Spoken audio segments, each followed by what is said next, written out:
Hey, all you beautiful Ethic cuties and the 40% of you who have still not subscribed to the Ethicsverse, what the heck's wrong with you? It's free every single week. Tons of thought leadership, tons of free credits. Welcome to the coolest place to be every Thursday at noon Eastern. If you think fixing our workplace can fix our world, we got sound effects today, okay? So let's get a round of applause for our sound effects, okay? I'm going to be coming real fast with these sound effects. Let's get a massive emoji explosion to welcome the one and only Forrest Deegan. How's it going, Forrest?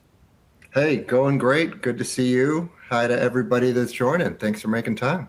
So we got a real treat for you today. We're going to be talking about playbooks for third-party risk management, how to get that buy-in. We're going to take people from skeptics to champion.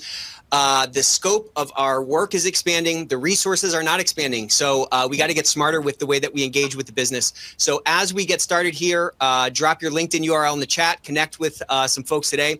Got to take advantage of this amazing asset, this amazing resource we all have in our network. Drop in where you're coming from today, and let's get this chat active. I've been really hyping up the Ethicsverse for Forrest, and I want to see. Let's break some new records today, okay? So if you have not gotten any, if you're here for some credits, this is the place to be. You get credits for CCB, whether that's with HCCA or SCCE, for Sherman, of course, our good friends over at HRCI. Want to also share with you our brand new user interface, which people are absolutely loving.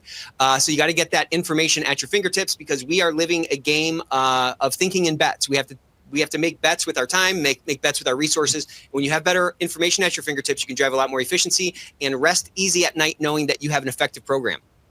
Also want to share, I'm going to keep pushing this until someone tells me to stop, okay? So please don't tell me yet. Our Ethicsverse Day 2.0 was the biggest ethics event in history. Over 4,500 people signed up. It was a great day, packed. So if you haven't checked out any of those episodes, hop on over to our YouTube channel, Chase should be dropping that LinkedIn. That's a hint. Our LinkedIn or our YouTube link in the chat. Go ahead over there, hit like and subscribe, of course. But check out the Ethicsverse playlist. All those episodes that you may have missed are on there. You can 2x those if you are so inclined, and you can see the events from Ethicsverse Day 2.0. If you don't have time for that and you don't like videos, I don't know why you wouldn't, but you can download the white paper. It's got all those takeaways that you can keep right in your downloads folder and take it from there. So check out that new resource. Also want to allow you, share with you the Ethico library. We have tons of books, tons of new books that we've added to there recently. So if you're looking for a new book to read, check out the library. Hit this QR code. And also check out the fastest growing ethics and compliance podcast in the world. The one and only Forrest is going to be on here soon. We had Jason on recently. He is a clinical ethicist, really interesting guy, really interesting conversation. I think it was a really great episode. So top 2% global podcast for a reason. We get great guests on who share their experience and share their frameworks. So definitely want to check that out. Also want to give you a little glimpse of that podcast so you can tell I'm not lying, okay? How is it that we think about the things that we're going to prioritize in an organization based on our values? Because isn't that what we're supposed to be doing as an organization? Say I'm an organization and I believe in XYZ values. That's the thing that should be guiding me on all the decisions I make. If not, then what is the XYZ values but merely a PR tactic to get people to believe in the organization? It's about values. And so the leaders in the organization have to think about those values as they're making decisions. So true. So right. Okay. Also, we're going to be giving away one of my favorite books, Higher Ground by the one and only Allison Taylor. So get active in the chat. If you don't know Allison Taylor, you should absolutely follow her on LinkedIn. And if you have not read this book, today is your lucky day. So get active in the chat and win one of these 5 books. Also wanted to drop quickly that I got a blurb on the back of that book.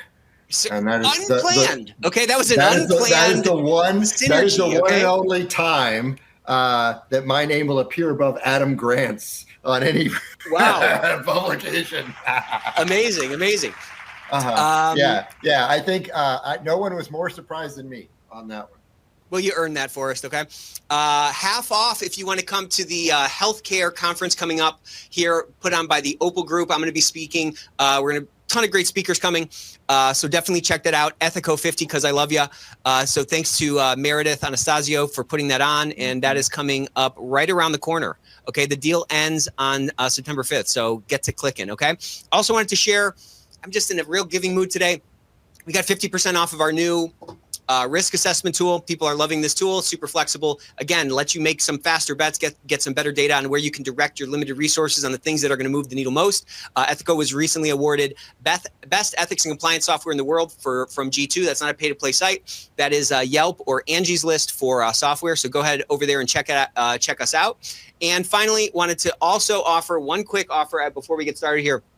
The DOJ defense package, this has been getting a lot of traction. This is going to give you everything you need to really drive an effective program forward and create the evidence necessary to rest easy at night. So you can see some of the things that are on there. Risk assessment, disclosures are built in, conflicts of interest are built in, of course, the case management, and world's best hotline in the world is all included in that. So 25% off for Ethicsverse members. All right, with all that said, look at us. We're like painter. We're like paintings today, okay? We got the one and only Forrest Deegan. Forrest, how's it going, buddy? What's happening? It's going tremendous. We are in the first full week of school. I've got a 8th grader, a 6th grader, and a 2nd grader. He's younger and we're older, so that's not fair. But, they did the first day was Friday, and that was great, novelty. But on Sunday, they realized, oh, wait, we have to go back. Like that wasn't just a one-off. And so this is the proof is in the pudding this week. A little, I don't know. They're kind of easing them into school now. I don't remember that happening. It was always kind of pushed into the cold pool of Monday when I was younger. Exactly. College, I remember they did the slow start because I think they needed to give us time to dry out. But exactly. In elementary school is like Monday, go. Right. All right. So we're talking about third-party risk. We're going to be talking today about how to better position our compliance programs to be a competitive differentiator and a market enabler. We're going to be talking about how to navigate some of these common obstacles that some of us come in contact with, whether they're budget constraints, whether they're competing priorities, organizational resistance, all that kind of stuff. So, Forrest, why don't we start? Maybe give us a little bit of background on how you became an expert on this all-important pillar of any compliance program. Yeah, no, I don't know how I became an expert, but I learned pretty early in, my ethics and compliance career, started in private practice, that, how you spend your money, right, and how you document that is critical to understanding any client or any business that you support, right, and your suppliers, your vendors, right? How you pick them, how you pay them, it says a lot about your company. It says a lot about your risk, So even from the early days in private practice, vetting suppliers as outside counsel, right? Terminating suppliers because of things they had done, right? These were kind of foundational experiences for me, understanding how, your third parties are truly an extension of you. This was before everybody's favorite stat that, 95% of every FCPA enforcement's involved a third party, all of that stuff reflected the reality, that nobody does it by themselves. So that kind of got me thinking about this space and helping companies to make, the right decision based upon meaningful data, right? Because you could put up a spreadsheet or put up a graphic that's got 20 great looking pie charts on it. But if none of those will move the needle with we're still going with them, then you're not showing the right information. You're paying me too much to not have a result. And so thinking about vendors as an extension and thinking about what are the metrics that are really going to move the needle with respect to a client or with respect to, a company that I'm representing, that was key early on. And then when I went from outside counsel to in-house, the first work that I did was actually in that contracting space. I was hired in to do anti-corruption, but the reality was company didn't have a contracts attorney, right? And that's where the risk was at the beginning of the day. And I got to support a few joint ventures, a first ever franchise for a company. And that process of, distilling what makes your company special and handing it off to someone else, right? That was a really concrete way to see just how important it is to make the right calls on who you're going to work with, right? And same thing with vetting of JV partners and support structures within. You have to understand your business well enough to cut it in half, right? And to work with people that aren't just going to give you the best numbers, but that are going to give you the best results.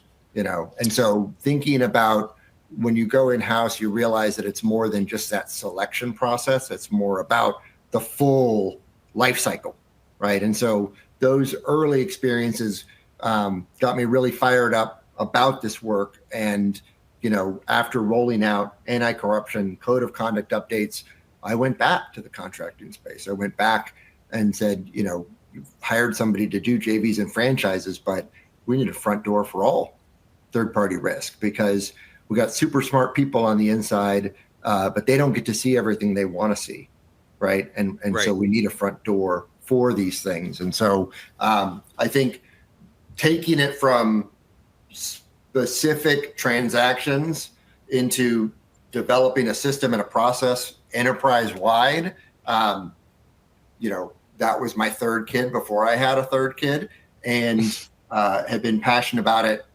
ever since. And that kid doesn't get to go back to school, so that's with you at all times. There's been this interesting shift Still from needs to kind be of fed.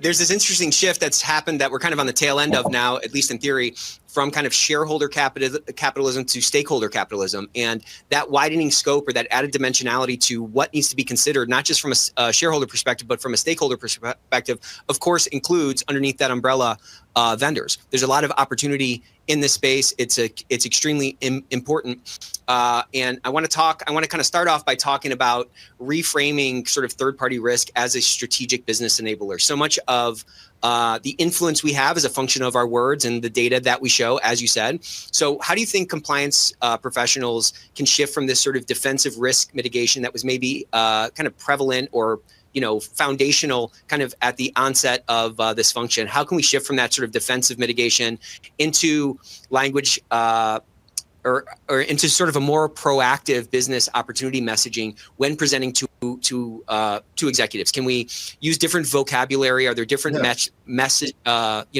are there different metrics that we should maybe be leaning into to kind of replace some of that traditional stuff? I think so. And honestly, the framing of the question, reflects the bias that we all have. You shouldn't be coming into these discussions as the compliance professional, right? You should be coming in as the business enabler. You should be coming in talking about the KPIs they care about, number of vendors, amount of spend, length of time it takes to go from proposal to contract, right? The things that we do, for truly, the ability to truly embed them, to truly operationalize them, they got to make sense for the business. They got to make things quicker and safer, right? And so start with the quicker, start with your awareness of the process and identify where in the process you are kind of helping grease the wheels, and then, oh, by the way, as we speed things up, we're also doing it in a more consistent and efficient manner. We all have access to more data to make better decisions about, wait a second, we're getting similar services from two different vendors at two wildly different price points, or, we are over-indexed in, certain markets. Why do we need 10 suppliers to provide the same thing, here, whereas we have only got two over here? It is a benefit to the company, not just in terms of, how you pick folks, but also how you actually run your business and strengthen the partnerships you've already got. So it sounds like what you're saying is before we even get to different verbiage or we get to different metrics, it's really kind of a mindset shift away from sort of compliance as the independent variable and kind of replacing that with being a business person as the independent variable. And I think it sounds like when we can sort of have that perspective shift or have that mindset shift, we can start to look for opportunities to connect to those objectives of the organization. And, oh, by the way, in doing so, as we get more resources or we get more buy-in, we can drive a more sort of compliant, consistent, apparatus. The key, right, in this space is making sure that you've got your how fleshed out at the same time as your what. And your how, you're going to do the thing, mitigate the risk, improve the process. That how, that's what the business wants to talk about. How are you doing this? How are you doing this? In order to get to that how, you got to know how the process works. You got to already be in with those guys and know what are the things that give them heartburn about your current selection process, right? Because no one in the business is suggesting the way they do it now is perfect and they love it. They're just worried you're going to slow it down more, right? And so what you do is you tackle their problems, and then as you're tackling their problems, you fold in your own solutions as well. You know, in any challenge, there's always like an equal and opposite set of opportunity. And I think when we have that sort of limited mindset of that we're just looking at this as like a risk function, you know, with respect to third parties, we sometimes can't even see the opportunity in it. But like we've seen, obviously during COVID, like how fragile supply chains are. No business is sort of a monolith. Every business is a composition of a bunch of these different stakeholders working together to put, you know, with these different inputs to generate whatever value the company itself is, you know, putting out into the market to drive profit and drive enterprise value. And this function, this management of third parties allows for interaction, and it allows for at least visibility into potential opportunities, to your point, that might exist across, you know, a very complex, you know, business, right? Multiple suppliers, you know, supplying the same things. We naturally are going to have visibility into those things. So as we de-risk, which in itself is an enterprise value enhancer, we can also find, you know, specific opportunities in many cases to like drive more profitability down to the bottom line. So I really love that kind of, I love that framework that you just shared. What are some of the business outcomes that you've seen organizations achieve when, you know, third-party risk management is positioned not as a compliance burden, but rather positioned as a competitive advantage? I mean, so it's a virtuous cycle, right? If you're focused on in your engagement, KPIs of the business, you know, speed to market, how long these reviews take, how many people, like, did we get our favorable terms on? You know, you're able, if you're going into it framed like that, you're able to better and naturally demonstrate the wins on the other side, because it's already the stuff you're highlighting at the beginning, the stuff you're tracking and showing improvement upon, right? So I have seen and been able to demonstrate how once you take the time to classify, you know, your vendors, get a clean, you know, sheet of what everybody is called and what they provide, and organize that in a consistent manner, like you're able to say, wait a second, we're paying this company 3 different ways, you know, because they have a comma somewhere and a hyphen somewhere else in the, you know, the different entries in our system.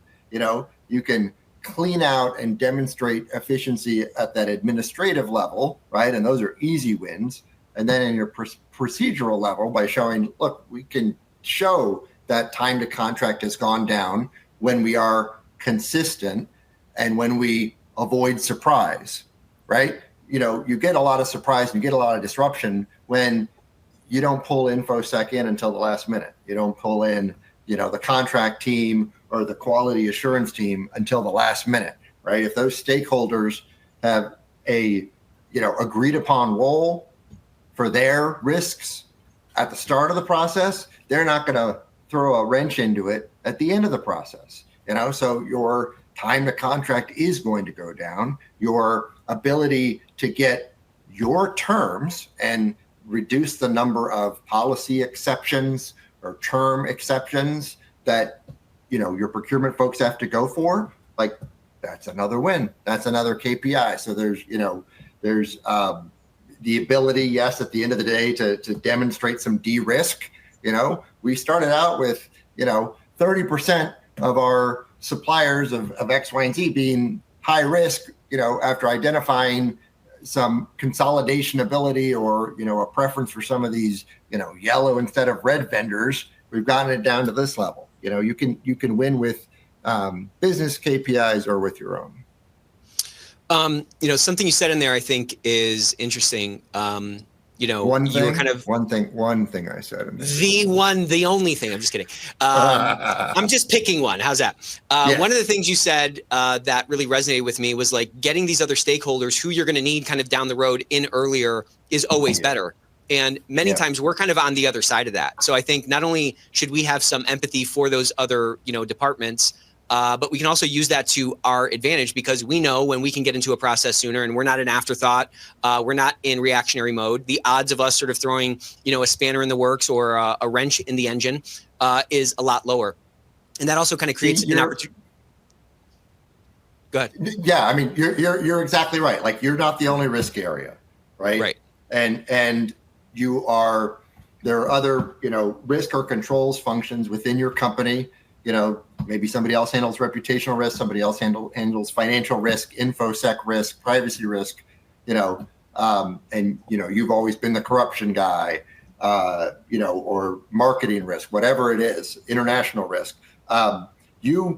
You line up those folks and you work with them to understand what visibility do they have in now. Are they getting involved in the process early enough so that they can avoid disruption? How do you gain, their trust so that you can present, again, like a collective picture? Because the business, again, they don't think their process is perfect. They're just nervous about changes you may make. And they're also nervous that, this is going to be onesies and twosies. It's going to be totally death by 1,000 paper cuts. And so it's incumbent upon, I believe the ethics and compliance space to organize those risks, like provide that service on top of just your area of expertise for procurement, so that they're assured that, they bake these things in, somebody's not going to come back later asking to get on board.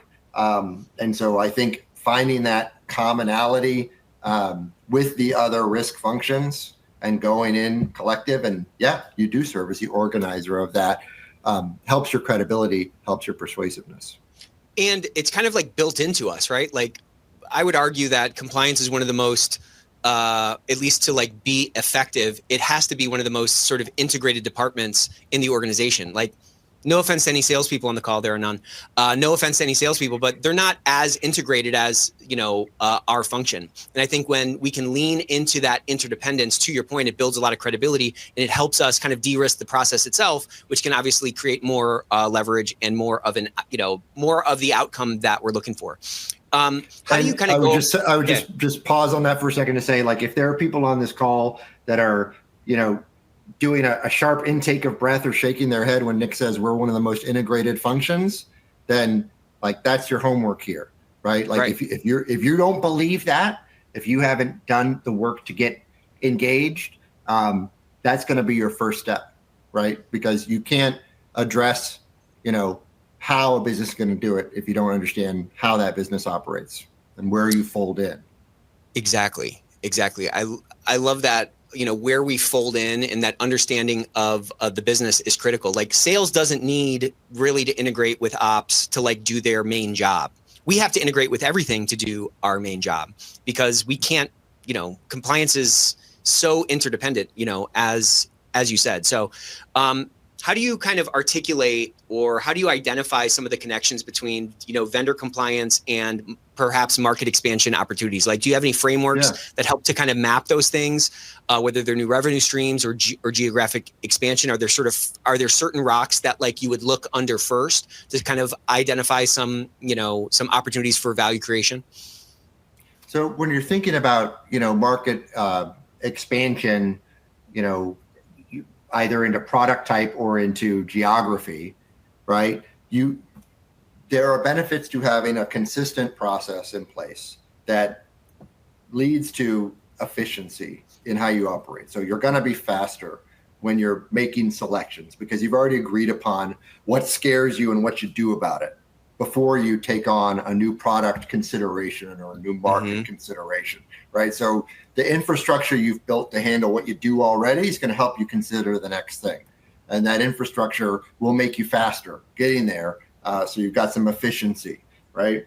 And because you've got that infrastructure, you're also going to get consistency in the kind of decisions you make and the kind of people you agree to partner with, right? That is going to build your credibility in the new market, or as you consider a new product, right? I think of the concept of a halo effect, right? If you're really good at something and you're known for that, you might get a pass for, new entry into something new. Or if there's a question in one area, that you always haven't always been as strong at, they're like, oh God, they're really good at their documentation though. They're really got a clean nose in these other spaces. So we're going to give them a shot, give them the benefit of the doubt, not do that, secondary check.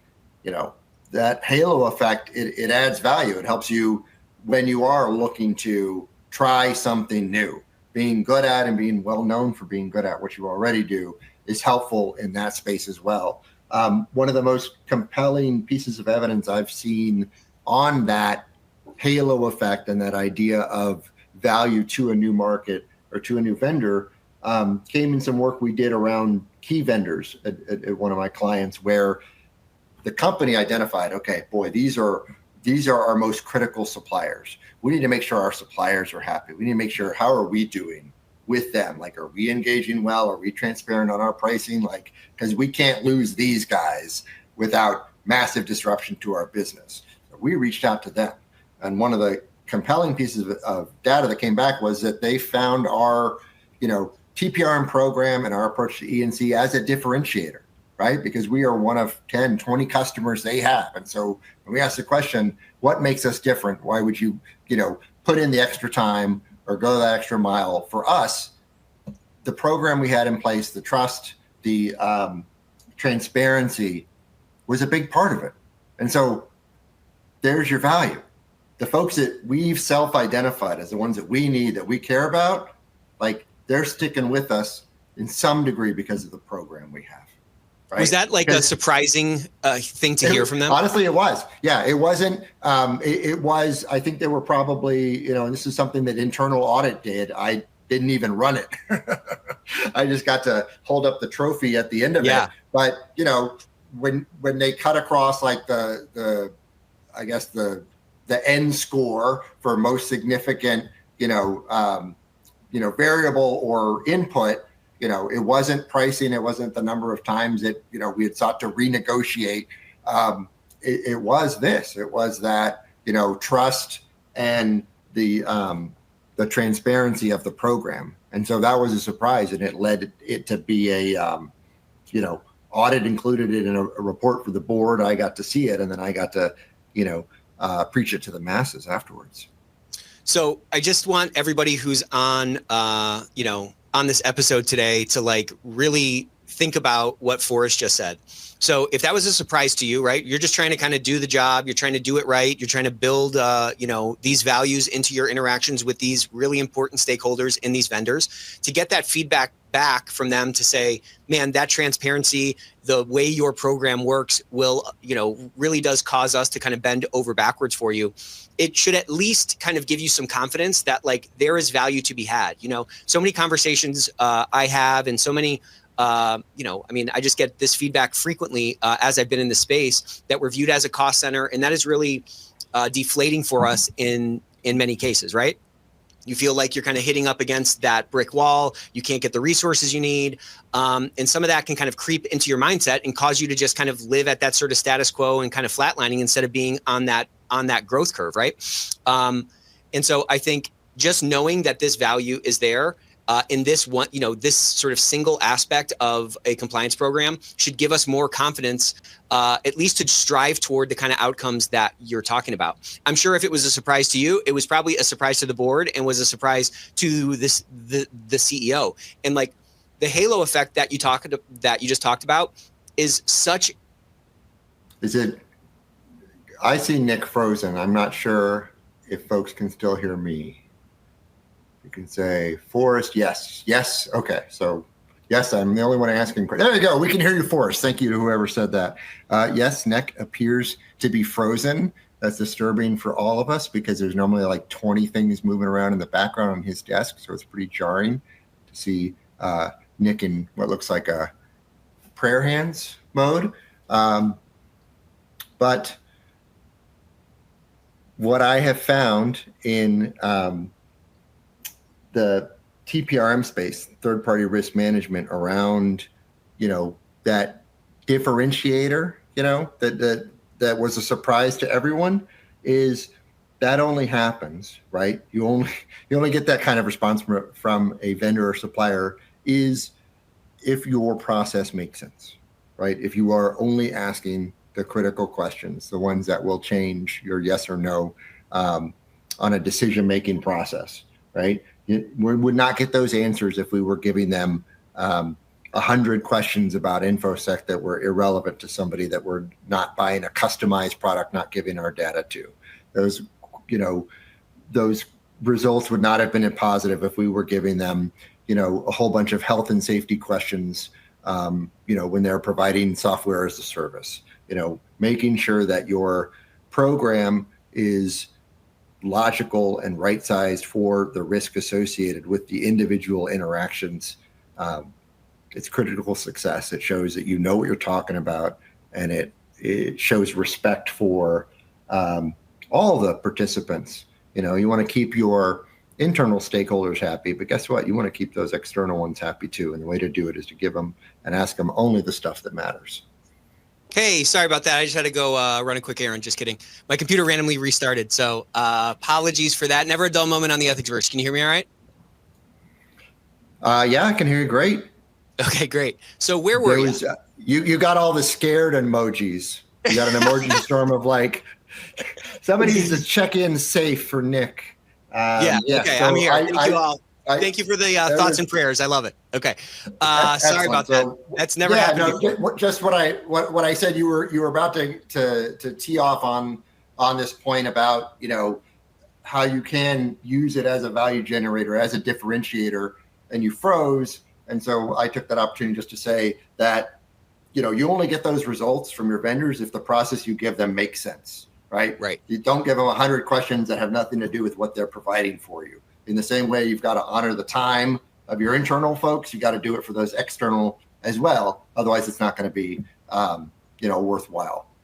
And, the thing I was going to say before I was so rudely restarted here was that we have to create our own halo effect. That's a very powerful mechanism for influence. And there's a ton of opportunities given the inherent interdependence or the inherent potential for integration across an organization. We touch so many different departments. We touch so many different things in our program. So there's a ton of opportunities to create that halo effect. So much of this battle that we're fighting for influence, for driving a true culture of integrity in our organization really does start in our mind. And I think that story you said, that story you told of this trophy you got to hang, hold up and kind of preach to the masses is a great kind of shot in the arm for that mindset that we all need to come with every single day to our job. Okay, so when we're talking about quantifying risk and ROI, with dealing with, executives and so forth, what are some of the methods that have proven kind of most effective for translating this abstract concept of risk into the sort of corporate financial impacts that executives are really going to resonate with? Are there certain risk modeling approaches that resonate with CFOs versus CEOs versus board members, for example? So I had a couple of examples here, but I want to preface this by saying that you are the expert on this. I actually sat in on, was that a 3-hour session on the types of KPIs that you can use to attack, whether it's somebody in finance, somebody in risk or procurement. That was a master class. So if anybody on here, and you'll know exactly what that is, and maybe your folks can put the link in there. And I think Andrew McBride might have been part of that one too. Yeah. But that was like the playbook, right? For what are 10 examples of good KPIs or formulas to demonstrate the value of that. So I can't touch that 3-hour session. What I can say is, do not be afraid to put estimates or approximations in front of people, right? Because, when your marketing folks are trying to get buy-in for a new campaign, or, store development folks are looking to open a new store, right? Or do a new real estate deal, they are putting, estimates, data-driven estimates, but they're still estimates, approximations, right? That reflect a rationale, right? And we have to do the same thing. And so as long as you have a formula, it can have one variable in it, right? It could have one multiplier or percentage in there, right? But if you have a formula and you can say, yeah, I'm putting $1 million baseline for a cybersecurity disruption because this is why I got $2 million, and I'm saying that there's a 10% chance or reduction 10% chance of a disruption because we've seen this type of evidence, right? have a formula and call out your own approximations and give that one sentence behind each of those, and you're bulletproof. You're bulletproof because no one else is doing more than that in your business when they put an approximation or a formula in front of the business. I think we have, self-limited, right? We have these self-imposed restrictions on, making the case that I think actually do us more harm than good. Yeah, we're going to be conservative, right? We don't want to overpromise and underdeliver, but you've got to be able to put numbers behind it. And if you are able to put a formula in front and highlight with a sentence why the variable you chose, the percentage you chose, that's what you're going to need. Nobody else brings more.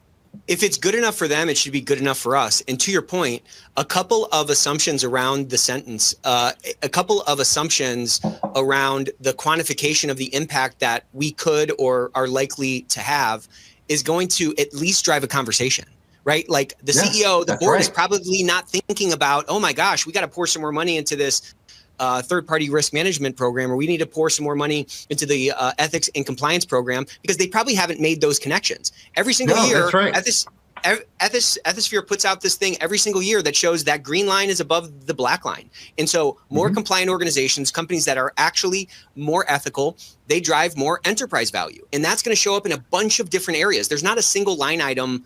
There's not like a single profit line on the P&L that's tied to ethical behavior or a strong compliance program. But we know a strong compliance program drives higher business quality. Higher business quality leads to better business results and more cash flow and more enterprise value. But to your point, it's incumbent on us to reimagine that and bring that into the conversation.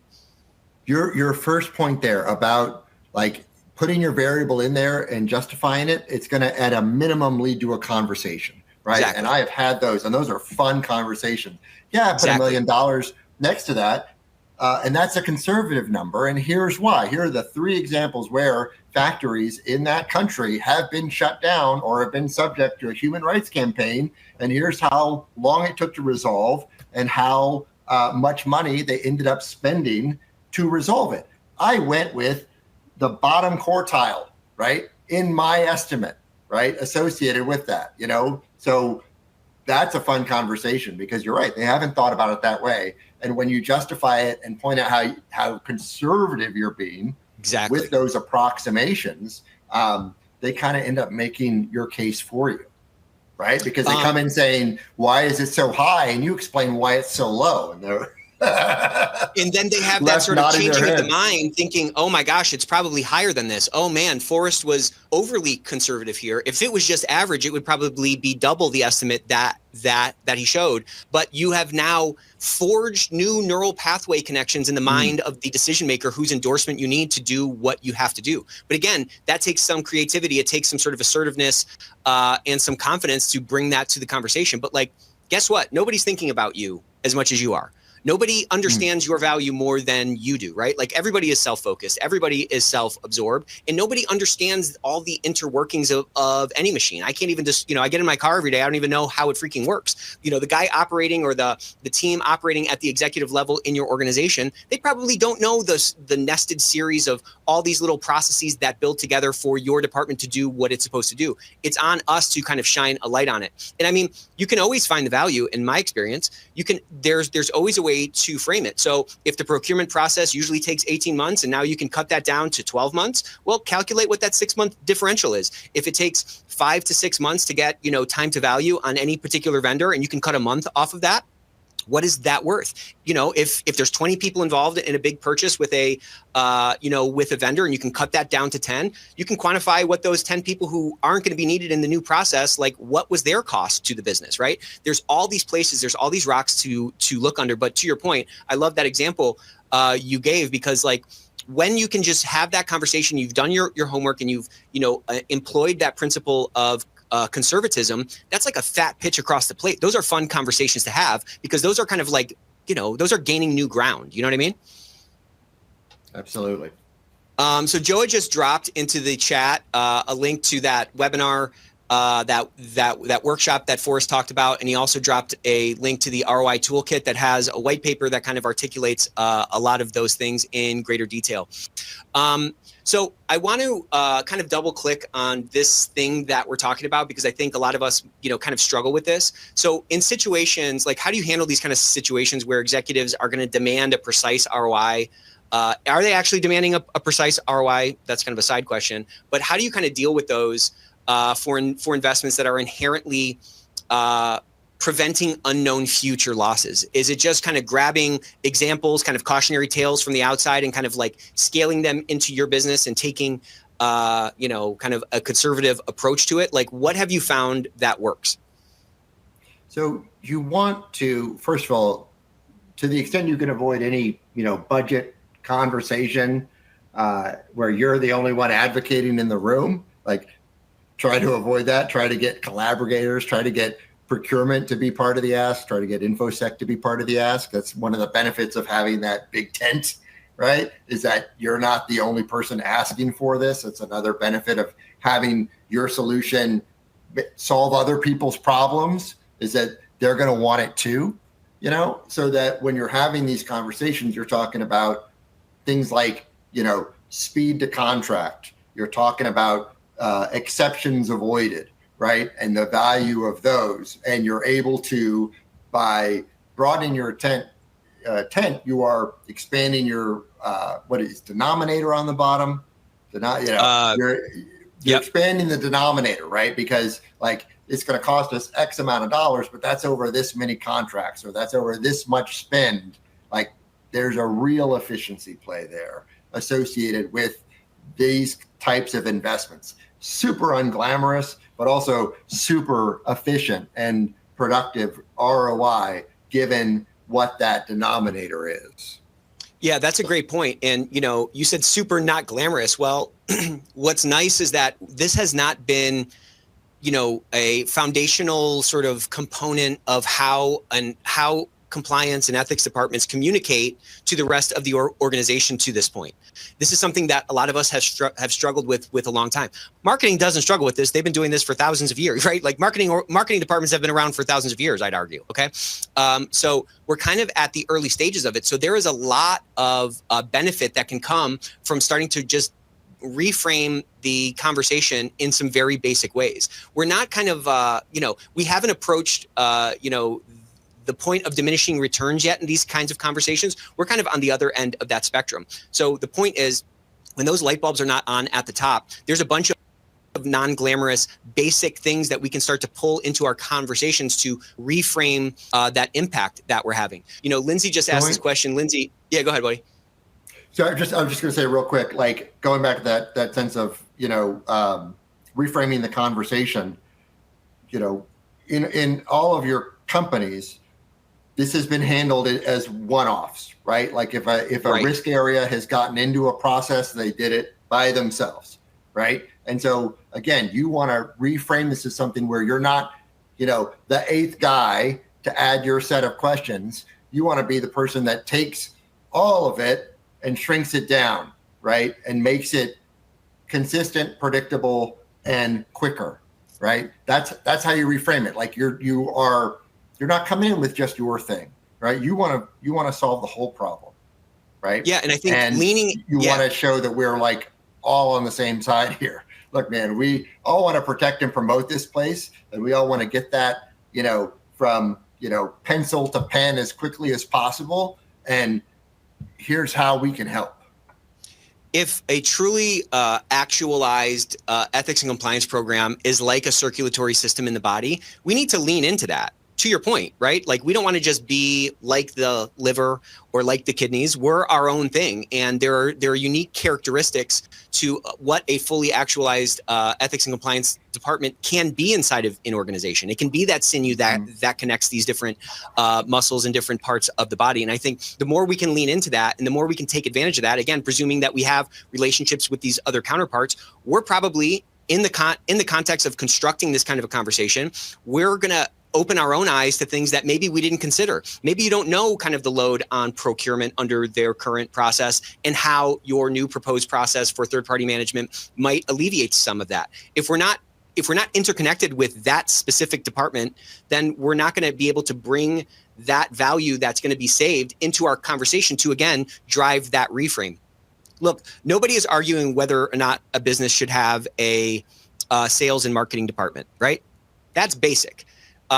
People are kind of arguing at some level in terms of like how they vote with their dollars, the extent to which they need an ethics and compliance department. It's going to take us like to pull that future forward where hopefully 100 years from now, nobody is thinking about that. It's going to be basic. Oh my gosh, I can't imagine that people were, arguing and they didn't see the value in ethics and compliance. Like that is going to happen at some point in the future. Our value can really be magnified if we can bring that thought process forward, but it's going to take us, again, to your point, showing up like a business person first. And, some of these efficiency gains, I kind of would tell everybody to look at your annual report. If you're not looking at that every year, if you're not at a public company, look at, and you're at a private company, look at some of your public company competitors and see what's in their annual report in terms of like what their initiatives are. It's a great starting point to look at how you can start to reframe and connect your objectives to the objectives of the business to better kind of so I want to kind of touch on this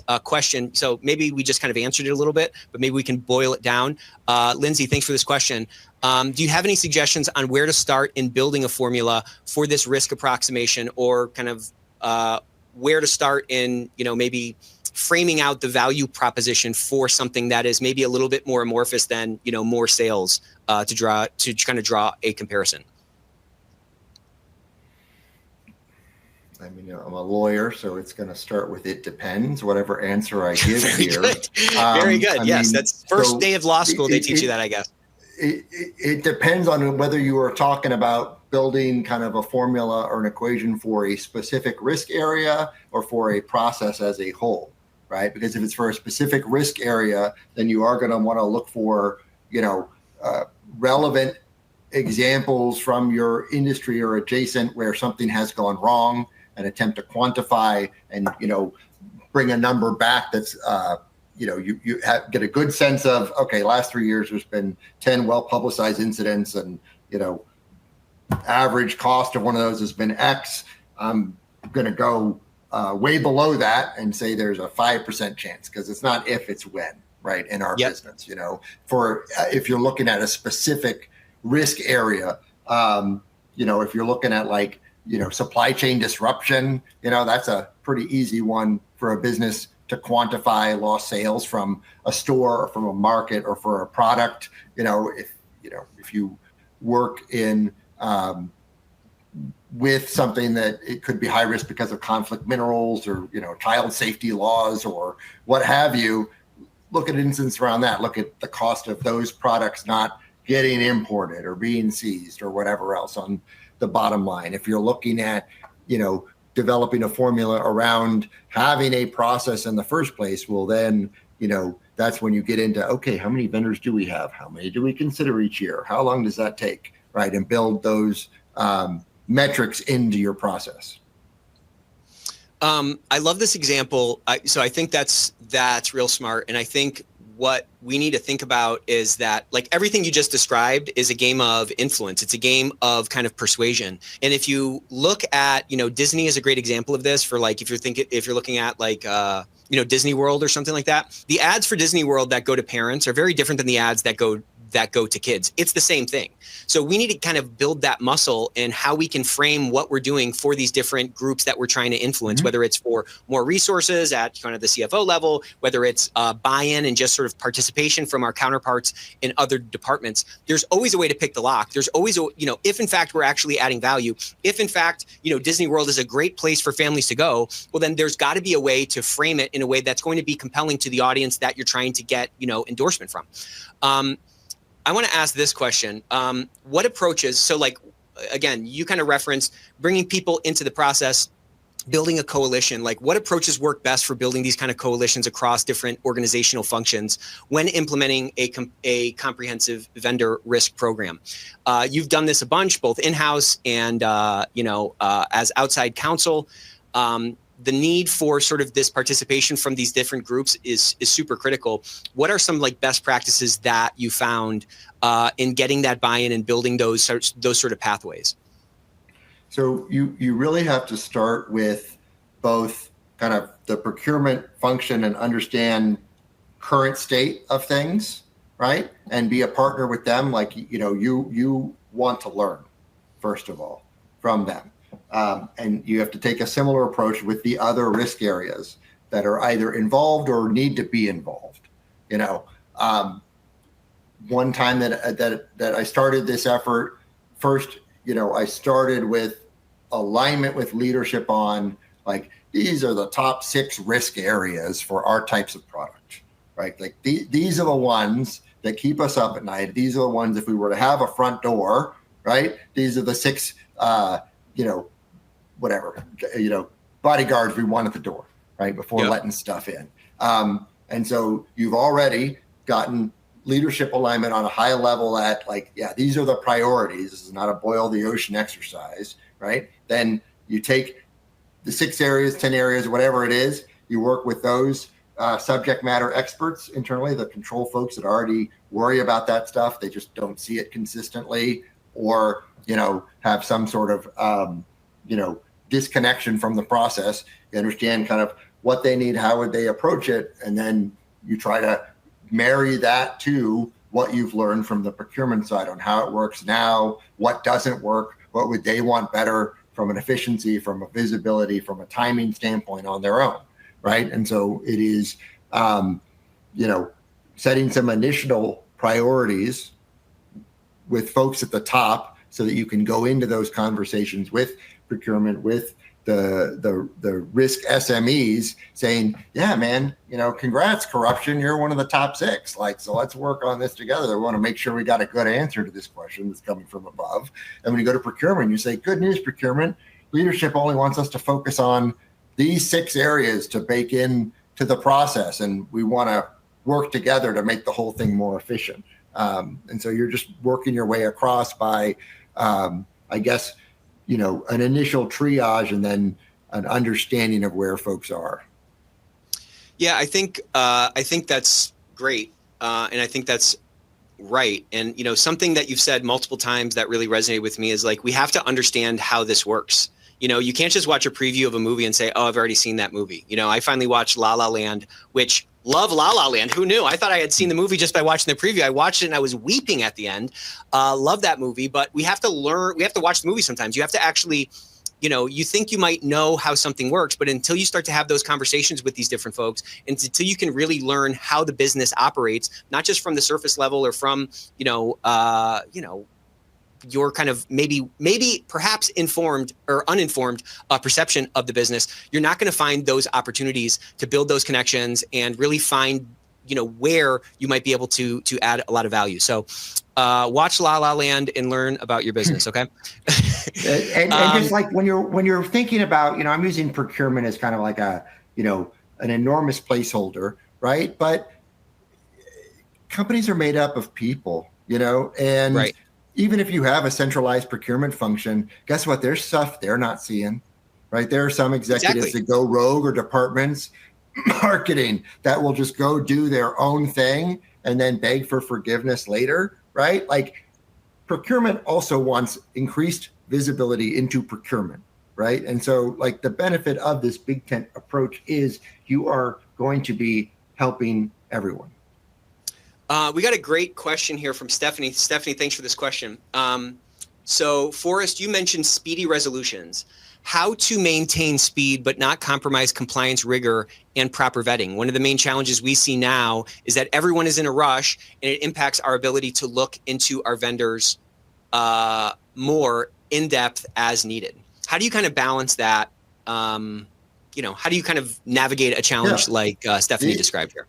It's a great question, and it goes back to the idea of the efficiency play of, like, baking stuff in and making having a right size risk approach. Your InfoSec people will tell you who they need to see the 15 answers from, as opposed to people they only need the 3 answers from, right? And so if the internal players in the process understand why we ask the things that we do, as a business, right? If they understand that concept, then they're going to be your advocates for getting the dang answers, right? Because oftentimes if you're working with a procurement function or folks that have worked with a vendor 3, 5, 10 years, like you almost think that the vendor's paying for their employment, not the company they work for. Like their loyalties will be misaligned, and they will push back and say,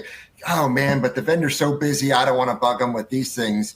You need them to understand your process. Your process has to be right sized so that they know, why is this vendor not giving us the answers to the only 3 questions we're asking them in this space, right? And so if you've got them on your side instead of the vendor side to begin with, you have a process that will avoid those time lags and that disruption at the end, right? Like the way that you save time is by avoiding disruption or surprise. The way you avoid disruption or surprise is by getting the info like when you need it and when you ask for it. Because that's why I always like to focus on not just selection, but lifecycle management. Good vendor is not just one that gives you the price you want. Good vendor is one that is responsive, that provides reliable answers throughout the engagement, and you need to make sure that there is an opportunity for your folks, right? Your procurement folks, to weigh in on how they feel about the vendor, just as much as the risk people get to weigh in on it. Yeah, I think what you said is a great point there. Sometimes we over focus on the price when instead of thinking about the cost of the relationship. The cost is not just the dollars that are going out the door. That is the cost of inaction, the cost of inflexibility, the cost of inefficient communication, and so forth. And so again, I think to that point, the more we can understand about what that relationship is actually going to look like, the better we might be at building a program that's going to uncover some of those things sooner. Because again, it's not just about sort of potential risks like an insurance policy. It's going to be about identifying risks that might just be kind of business risks or business operational risks. What I would also add to that is, like, there's no one size fits all program, right? Like the way you interact with a sort of like tertiary vendor versus a primary vendor should be different, and probably the way you manage and the way you kind of vet vendors on these different tiers should probably change. So I think it comes down to that sort of materiality lens and understanding from an 80-20 perspective, what are the things that matter most? There's usually always some waste in any system, right? In your vendor questionnaire, there's probably a small cluster of those questions that matter most for a particular vendor over another one. And so when we can kind of take that critical eye or take that kind of beginner's eye, to that, we might find some opportunities to balance both the sort of need for speed that that pressure is coming from the business to obtain versus the deep dive, the proper vetting that is really important to us. Okay, we got like 2 minutes left here. We got 1 minute left. I'm going to ask you, what's your overarching kind of piece of advice for somebody that really loved this session? They're a big fan of you now, Forrest, so great job on that. But where would you tell them to get started? Like, what do you feel like is the biggest pitfall people kind of continually find themselves in when trying to elevate from this sort of, historical kind of approach to third-party management versus the sort of forward-looking approach where it's an integration to the business that's really driving a lot of enterprise value? I go back to that comment I had you pause on earlier, where if you're not, if you don't buy the idea that we are a big picture or holistic or integrated function, right? That's what you got to address first. You talk about circulatory system. I like that. One thing, a version of that I have talked about is a couple years ago, I remember CNN had an article about how the connective tissues were being considered as an actual organ themselves, right? The fascia, yeah. Thinking of like the oil within your engine as being part of the engine, right? Like, I love that idea, and I think that's a helpful way to think about, how compliance can facilitate. And you're not just doing your stuff; you're doing the business's stuff. And again, make sure you've nailed down your how as well as you have your what in order to have that success. Oh, I love that. Yeah, a brick wall is not just a bunch of bricks; it's bricks and mortar. To your point, right? That that connective tissue that, should be kind of permeating the entire body is something that we should be kind of building our identity on. So round of applause. Let's get a round of applause for the one and only Forrest Egan. He is the man. Thank you so much, Forrest. If you don't follow Forrest on LinkedIn, you absolutely should. He's right there on the console. We broke 5,000 emojis. That's always my line in the sand. So that was phenomenal. You guys got to join us next week. We have the one and only Elizabeth Wilkes-Wood coming, and we're talking about moving beyond paper programs, going from theory to practice. So that's going to be next Thursday. Invite your team. We got to spread the word about the Ethicsverse, because as this community grows, there's so much more opportunity for all of us to really elevate and really make the impact that we know is possible in our organizations. We'll see you next time. Thanks, everyone.